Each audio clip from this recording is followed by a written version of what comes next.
আসসালামু আলাইকুম বন্ধুরা, আমার চ্যানেলে সবাইকে স্বাগত।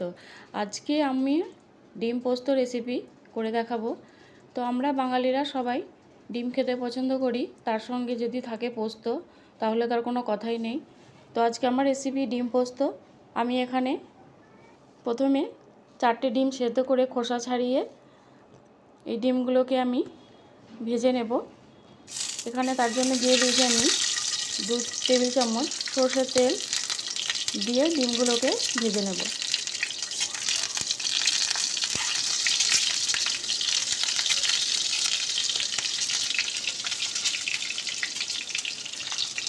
তো এখানে ডিমগুলো খুব বেশি ভাজার প্রয়োজন নেই। এখানে আমি দিয়ে দিলাম স্বাদ মতো নুন দিয়ে খুব ভালো করে উল্টে পাল্টে ডিমগুলোকে ভেজে নেব।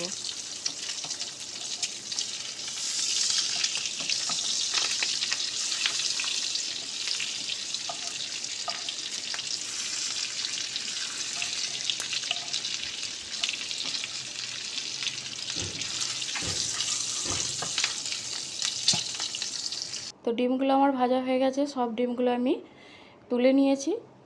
এরপর আমি এই কড়াইয়ের মধ্যে ফোড়নের জন্য দিয়ে দিলাম 2টো শুকনো লঙ্কা আর একটা কাঁচা লঙ্কা চেরা। তো ফোড়নটা হয়ে গেছে। এর মধ্যে আমি আবারও দিয়ে দিলাম 1 টেবিল চামচ সরষের তেল দিয়ে আমি এখানে দিয়ে দিলাম একটা বড় সাইজের পেঁয়াজ কুচি। তো পেঁয়াজ কুচিটা দিয়ে আমি খুব ভালো করে নেড়ে চেড়ে ভেজে নেব।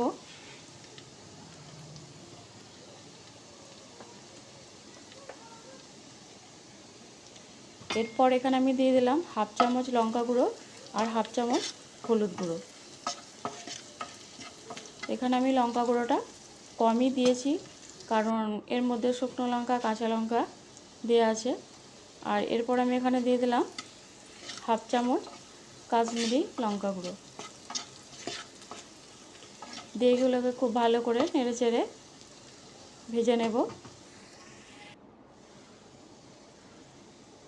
এরপর আমি এখানে দিয়ে দেব পোস্ত বাটা।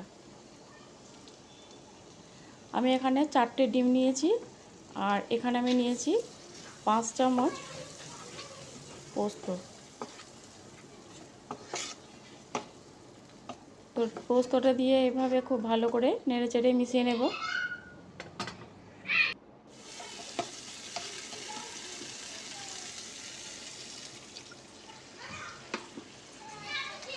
এরপর আমি পোস্তর বাটিটা ধুয়ে একটু পানি দিয়ে দিলাম আর এখানে দিয়ে দিলাম 1/2 চামচের মতো চিনি দিয়ে এটাকে আবারও খুব ভালো করে কষিয়ে নেব।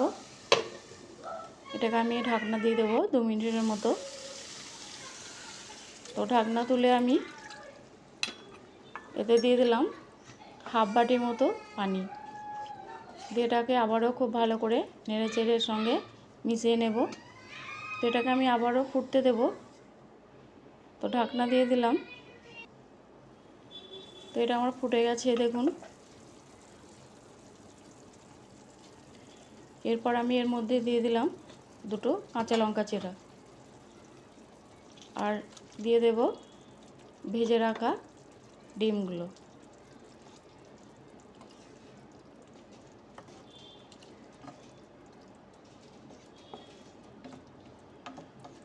ডিমগুলো দিয়ে আমি খুব ভালো করে পোস্তর সঙ্গে মিশিয়ে নেব। এরপর আমি এটাকে ফুটতে দেব। তো দেখুন, এটা আমার প্রায় রেডি হয়ে গেছে।